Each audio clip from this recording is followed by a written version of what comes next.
नमस्कार जय जगन्नाथ सांग मैंने केमती अच्छा समस्ते आशा करছি ଆପଣ ମାନେ ସମସ୍ତେ ଭଲରେ ଥିବେ। ତ ଦେଖନ୍ତୁ ଆଜି ସକାଳର ରୋଷେଇ ପାଇଁ ମୁଁ ଲାଗିଛି। ତାହେଲେ ତମେ ମାଛ ରାନ୍ଧୁଛ ନା ଭାଉଜ?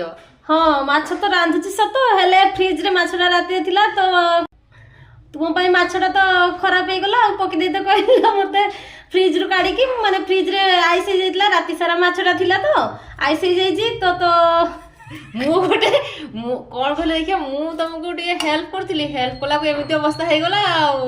ଦେଖ ଦେଖ ମୋ ଆଇଡିଆ କାମ ଦେଲା ହେଲା, ମାଛ ସବୁ ଧୀରେ ଧୀରେ ଖୁଲି ଗଲେଣି। ହଁ ମାଛ ତ ସବୁ ଖୁଲି ଗଲାଣି, ରୋଷେଇ ଧୀରେ ଧୀରେ ଆରମ୍ଭ କରିବା।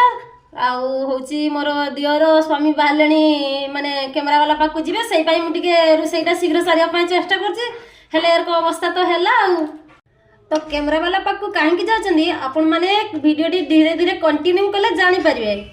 ତ ଇଏ ହଉଛି ଆମର ସକାଳର ଜଳଖିଆ ଚାଲିଛି, ତ दिन सारा आउ सब कौन रोषेई होची तो आपण माने एटा नेक्स्ट वीडियो रे देखा पाई पाइबे।